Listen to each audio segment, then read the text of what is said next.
Hello दोस्तों, आज हम लोग आपकी सेपरेशन टेक्निक में एक और टेक्निक जो आपकी है लास्ट टेक्निक है जो आपकी इस चैप्टर की, उसका नाम है क्रिस्टलाइजेशन टेक्निक। आपकी एक और जो टेक्निक है सेपरेशन, जिसको हम दोस्तों क्या कहते हैं, क्रिस्टलाइजेशन टेक्निक। आज हम उसको स्टार्ट करते हैं, समझते हैं कि क्रिस्टलाइजेशन टेक्निक क्या होती है। ठीक है, तो यहाँ पे आपकी हेडिंग जो एनसीईआरटी में पड़ी हुई है, एनसीईआरटी में आपकी हेडिंग लिखी है, how can be obtain pure copper sulphate from an impure sample. कि आपको क्या दे रखा है दोस्तों, एक इम्प्योर सैंपल दे रखा है जिसमें आपको इतना तो पता है कि उस सैंपल के अंदर कॉपर सल्फेट को घोल रखा है। आपका एक इम्प्योर सॉल्यूशन आपको दे रखा है, मतलब एक ऐसा आपको सॉल्यूशन जिसमें आपकी कई सारी मिलावटें हैं, कई सारी चीजें उसके अंदर हैं और उसमें साथ के साथ कॉपर सल्फेट का सॉल्यूशन भी प्रेजेंट है। अब आप क्या करना चाहते हैं, उस इम्प्योर सैंपल में से प्योर कॉपर सल्फेट को अलग करना चाहते हैं। तो आप उस प्योर कॉपर सल्फेट को कैसे अलग कर पाएंगे, इसकी क्या टेक्निक्स होंगी।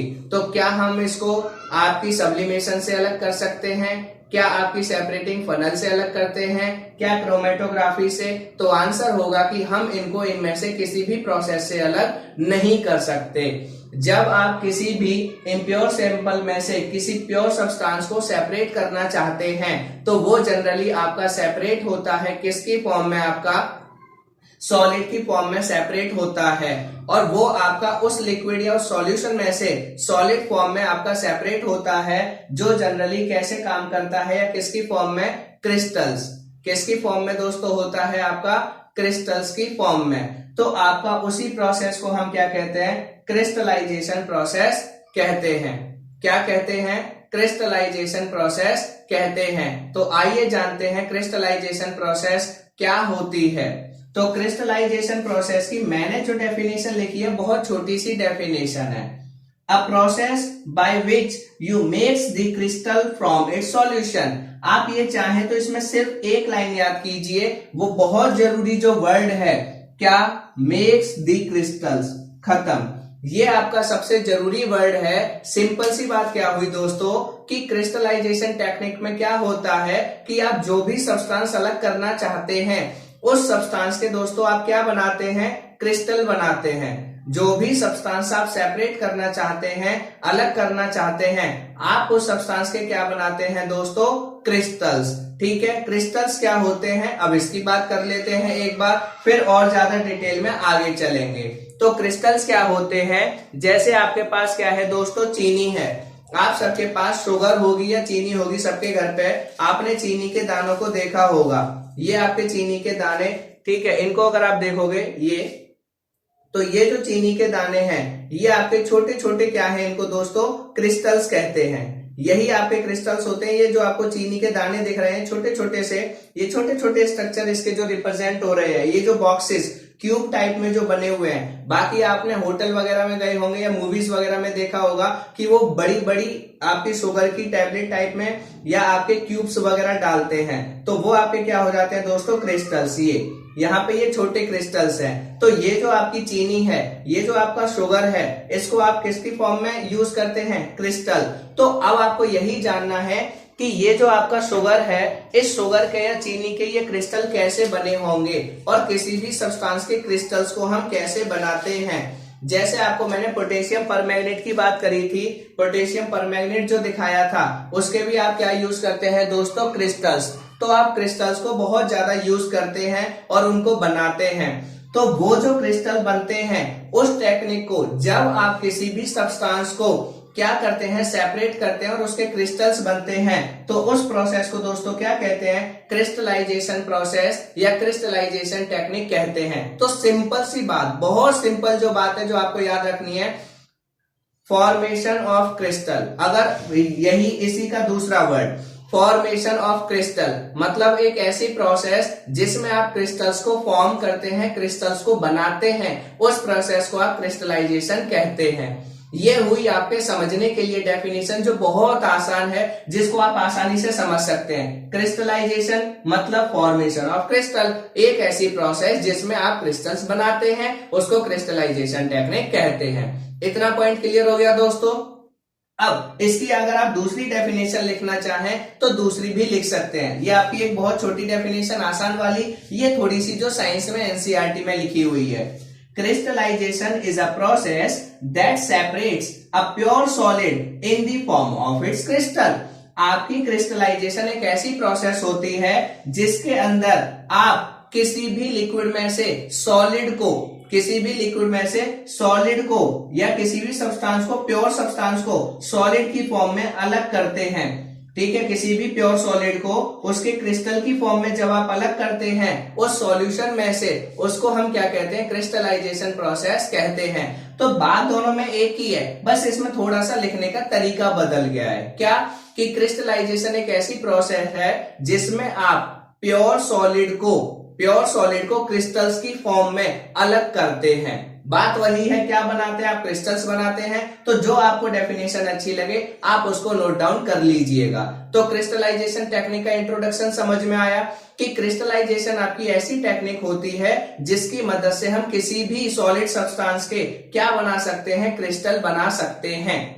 ठीक है, अब इसमें बात आएगी, क्या हर चीज के क्रिस्टल बन सकते हैं? नहीं, इसीलिए वर्ड लिखा हुआ है कि जो सॉलिड हैं, जिनको आपने लिक्विड की फॉर्म में या सॉल्यूशन की फॉर्म में डिसॉल्व किया है, मतलब जिन सब्सटेंस के क्रिस्टल एग्जिस्ट करते हैं, जिनके बन सकते हैं, हम उन्हीं के क्रिस्टल बना सकते हैं। जिनके कभी बन ही नहीं सकते उनके हम क्रिस्टल नहीं बना सकते।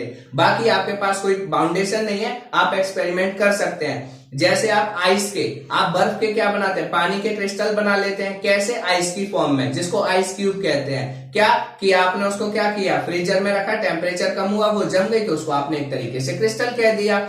बट ऐसा हर एक के केस में नहीं होता। केमिस्ट्री में किसी भी कंपाउंड के, किसी भी सॉल्यूशन के अलग तरीके से क्रिस्टल बनते हैं। वो प्रोसेस मैं आपको बताऊंगा। तो पहले क्रिस्टलाइजेशन प्रोसेस क्लियर हो गई। Formation of crystal from its solution, कि जब आप किसी भी सब्सटेंस के क्रिस्टल बनाते हैं उस प्रोसेस को क्रिस्टलाइजेशन कहते हैं। ये कहानी आपकी कंप्लीट हो गई। आई होप आपको क्रिस्टल समझ में आ गए होंगे और क्रिस्टल्स क्या होते हैं ये भी आपको क्लियर हो गया होगा।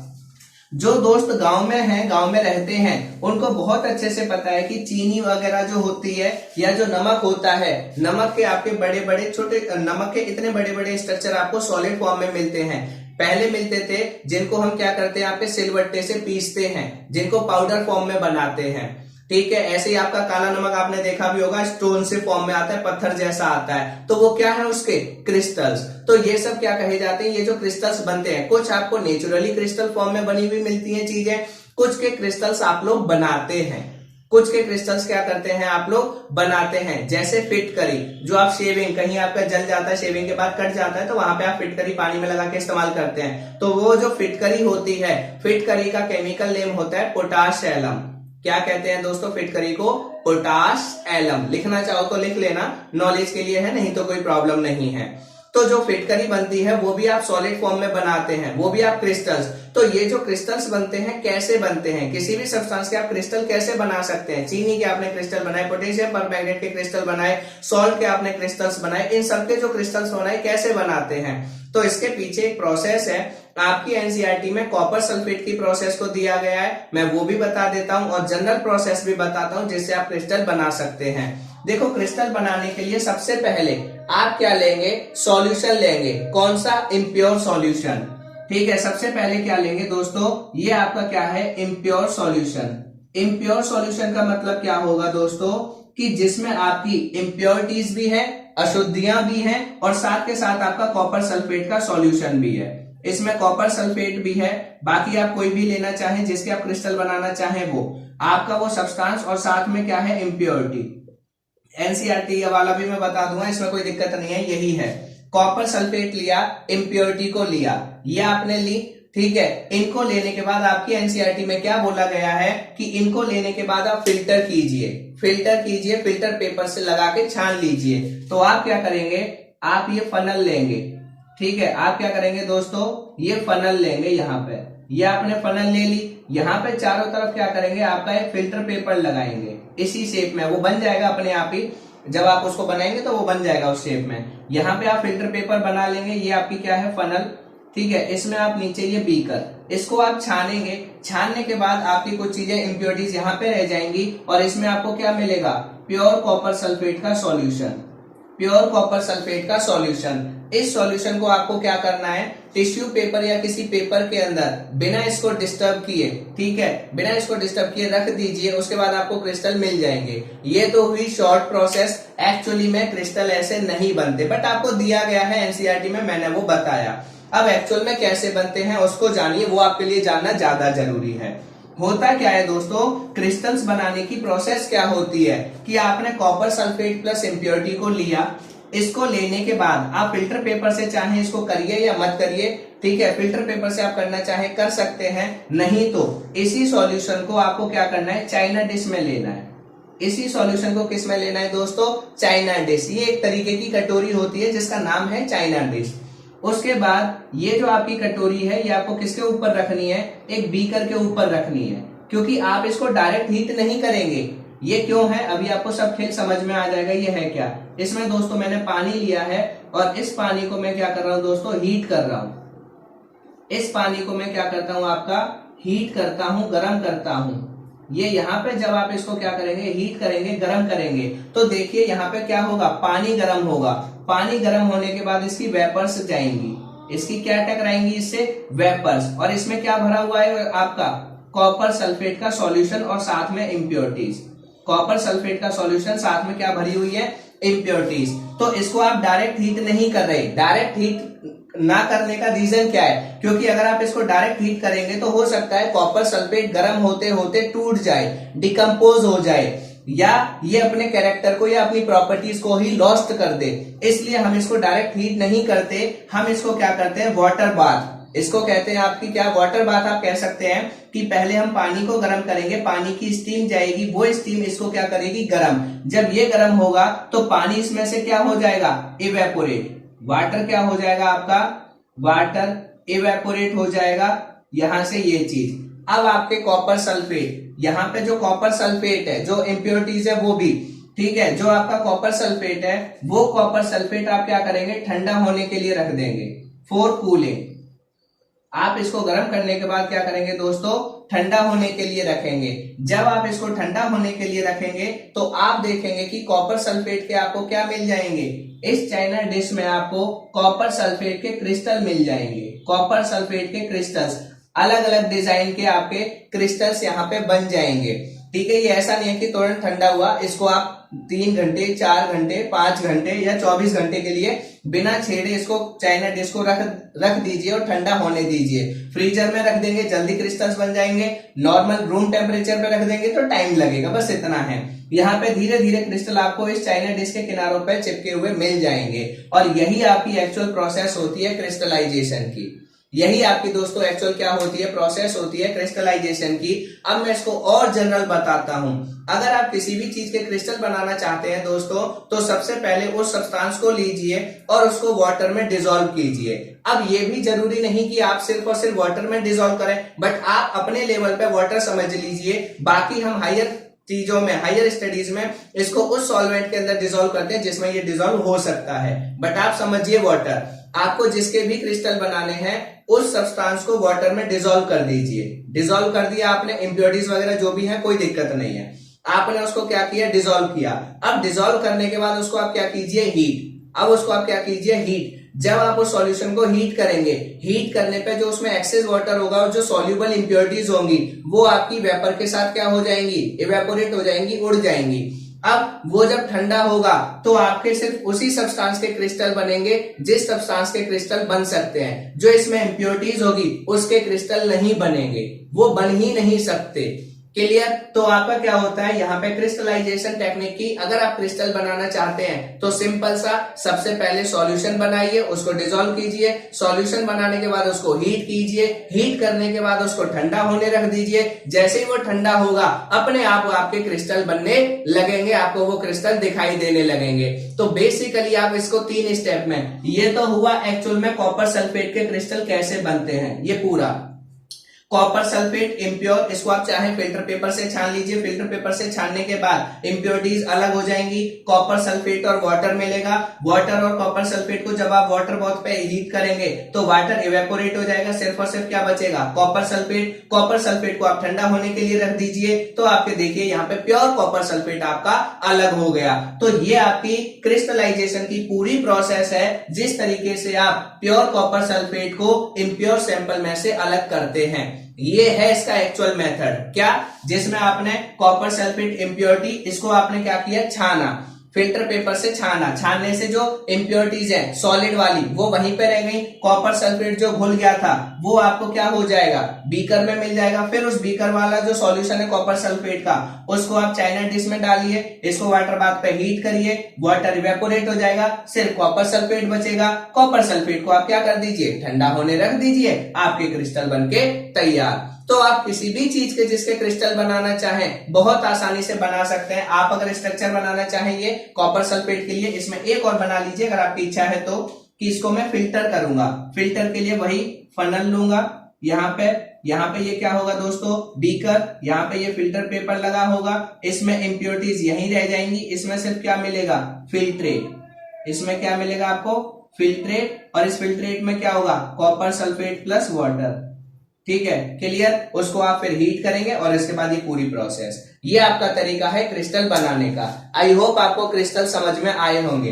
अब मैं इसका एक जनरल प्रोसेस लिखवाता हूं जो आप लोगों के लिए काफी यूजफुल है, और इस तरीके से आप दोस्तों किसी के भी क्रिस्टल बना सकते हैं, बशर्ते उस सब्सटेंस के क्रिस्टल बनने चाहिए। अगर उसके क्रिस्टल बन सकते हैं तो आप इस प्रोसेस को फॉलो करते हुए क्रिस्टल बना के देख सकते हैं, आपको रिजल्ट मिलेगा, बिल्कुल मिलेगा। आप चाहे ये एक्सपेरिमेंट करिए।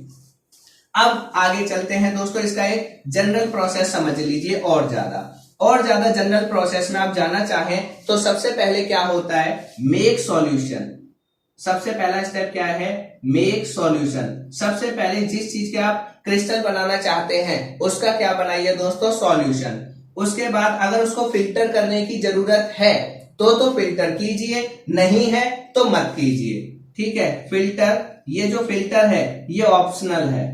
ठीक है, अगर आपको लगता है कि उस पर सॉलिड रेजिड्यू है, वो रेजिड्यू फिल्टर पेपर पे रह जाएगा तो आपको कोई प्रॉब्लम नहीं है, आप बिल्कुल, तो आप चाहे आप ऑप्शनल ना हटा के नेसेसरी भी कर सकते हैं कि सॉल्यूशन, जो आपने सॉल्यूशन बनाया है, जिसके भी आप क्रिस्टल बनाने चाहते हैं उसका आपने सॉल्यूशन लिया, उस सॉल्यूशन को आप छान लीजिए। छानने के बाद उसको क्या कीजिए दोस्तों, हीट कीजिए। बट मैं चाहूंगा कि आप उसको डायरेक्ट हीट ना करें, हीट ऑन वाटर बाथ, या फिर कैसे हीट कीजिए, वाटर बाथ पे।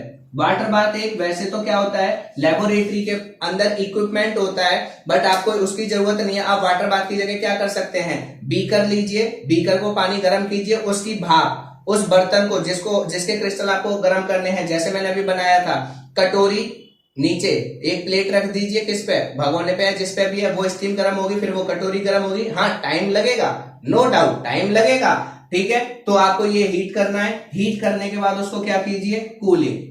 ये आपकी जनरल प्रोसेस होती है दोस्तों, जिससे आप क्या कर सकते हैं, क्रिस्टल। इसके बाद आपको क्या मिल जाएंगे, क्रिस्टल्स।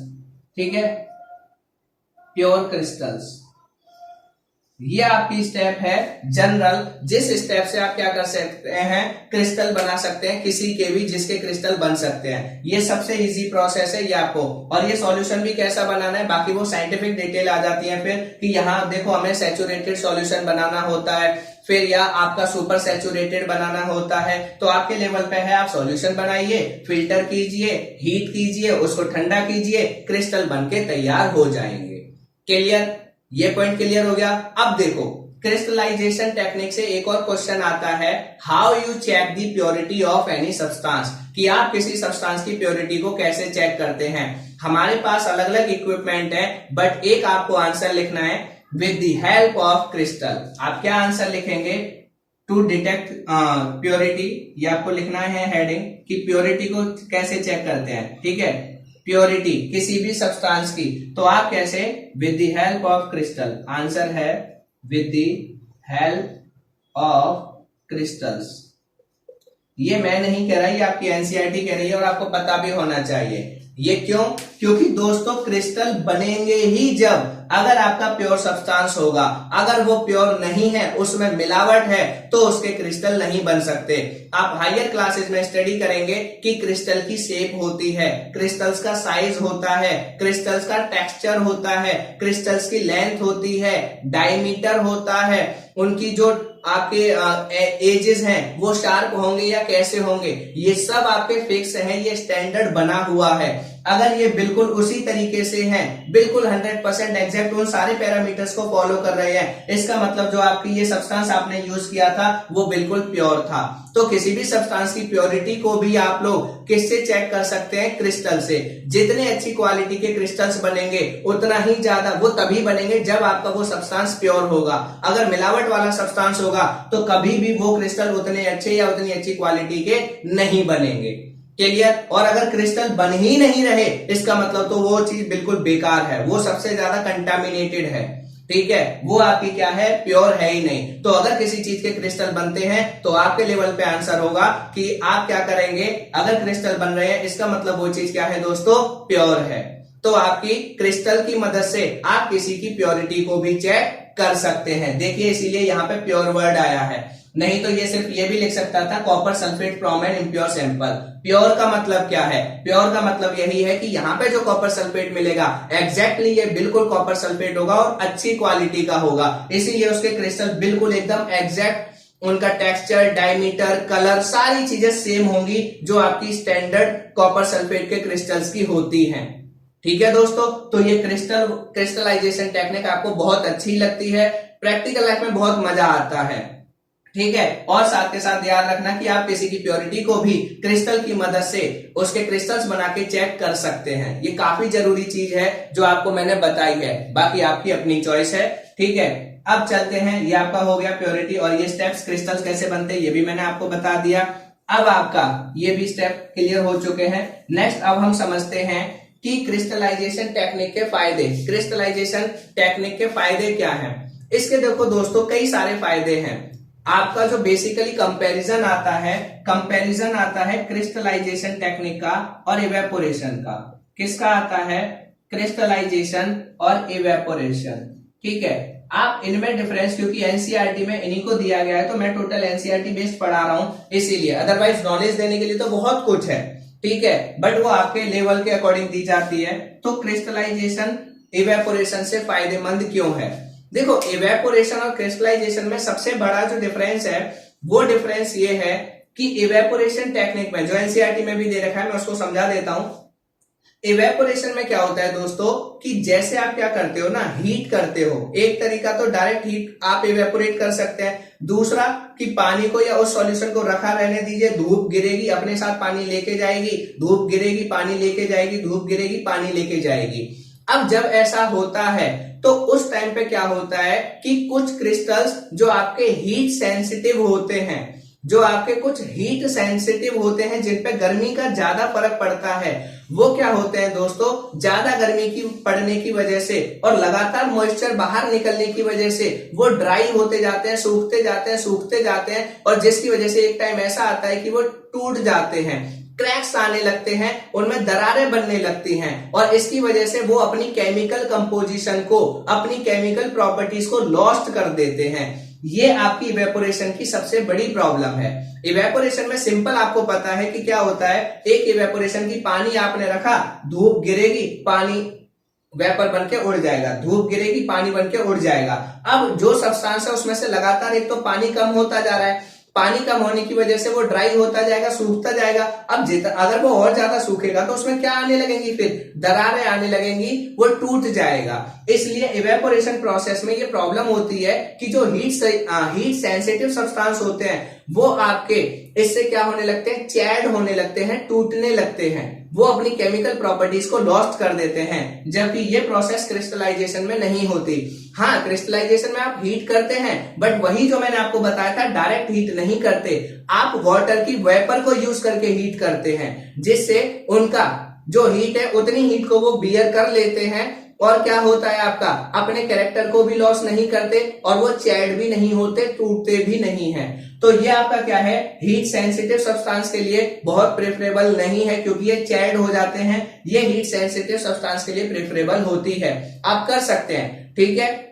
दूसरा, इवेपोरेशन में वो अपने कैरेक्टर या केमिकल प्रॉपर्टीज को, ठीक है, अपनी कंपोजिशन को लॉस्ट कर सकता है, बट इस प्रोसेस के अंदर वो उसको लॉस्ट नहीं करेगा। इसके बाद आगे, इवेपोरेशन प्रोसेस में जो सब्सटेंस आपको मिलते हैं उनमें इंप्योरिटीज रह जाती हैं।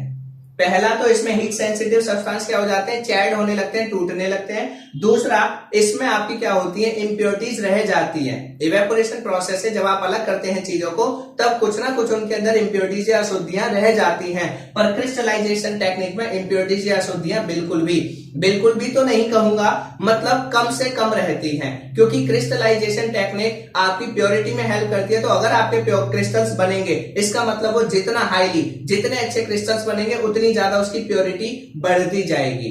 तो इसमें आपकी इंप्योरिटीज होती हैं, इसमें इंप्योरिटीज ना के बराबर होती हैं, इसमें प्योरिटी, ठीक है। इसमें आपको बिल्कुल प्योर सब्सटेंस मिलता है, इसमें आपको प्योर सब्सटेंस, इसमें प्योर सब्सटेंस आपको नहीं मिलता। उसके बाद इसमें एनर्जी, लो एनर्जी कंजम्पशन होता है, इसमें कम एनर्जी की रिक्वायरमेंट होती है और इसमें आपको ज्यादा एनर्जी की रिक्वायरमेंट होती है। तो ये 4 पॉइंट आपके लिए इनफ है, वरना बनाने के लिए आप जितने चाहें उतने बना सकते हैं, पॉइंट्स में कोई भी प्रॉब्लम नहीं है, ठीक है। तो यहाँ पे आपका पहला पॉइंट अगर आप लिखना चाहें एनसीईआरटी में कि आपका जो यहाँ पे स्पेस की थोड़ी कमी है तो मैं शॉर्ट में लिखता हूं, ठीक है, आप शॉर्ट में लिख लीजिए।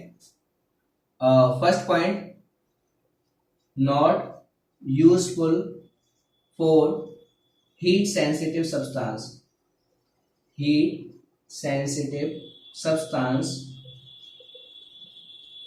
बिकॉज they get charred,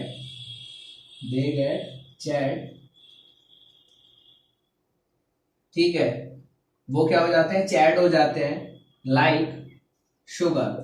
और सबसे सिंपल इसका एग्जांपल है चीनी को जब आप इस मेथड से ऑब्टेन करते हैं तो वो टूटने लगती है, उसमें दरारें पड़ने लगती हैं, इसलिए वो यूजफुल नहीं है।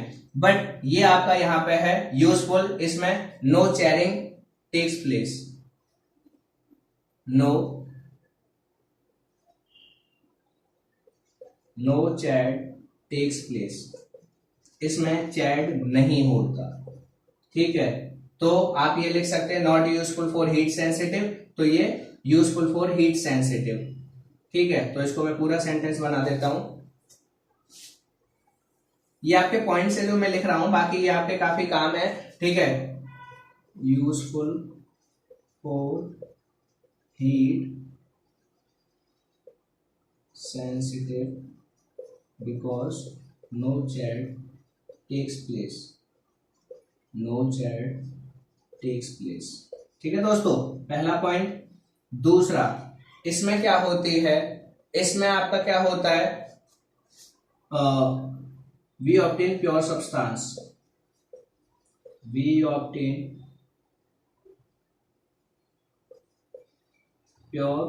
substance, इसमें some impurities present in the substance,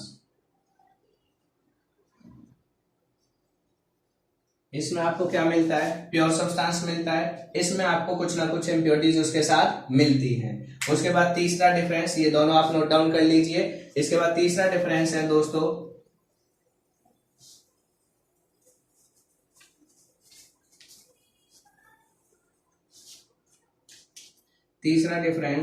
low energy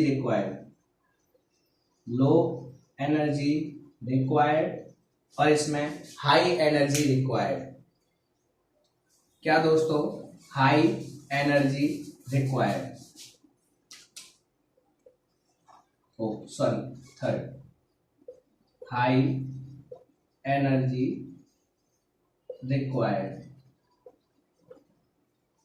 3 point आपके लिए बहुत है, बाकी आप चाहें तो 4-5 और भी आप इसमें लिख सकते हैं।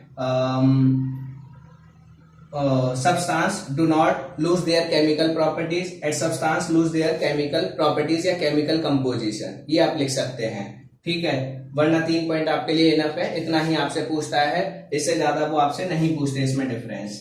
ठीक दोस्तों, तो ये आपका क्या हो गया, क्रिस्टलाइजेशन और इवेपोरेशन में डिफरेंस भी आपको क्लियर हो गए। अब आगे नेक्स्ट है आपकी एप्लीकेशन की एप्लीकेशन। ये टेक्निक यूज कहां कहां पे होती है? तो ये टेक्निक आपकी कहां यूज होती है? सबसे पहले आपकी होती है obtain salt from sea water. Obtain salt from sea water. जो आपके सॉल्ट मिलते हैं उन सॉल्ट को कहां से? सी वाटर से।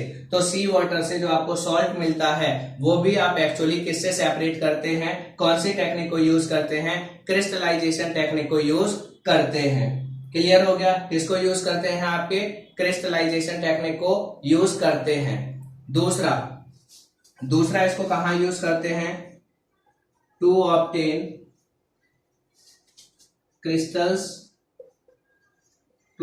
क्रिस्टल्स ऑफ फिटकरी। ठीक है, फिटकरी के क्रिस्टल्स ऑब्टेन करने के लिए जिसका फॉर्मूला या जिसका नाम होता है पोटाश एलम।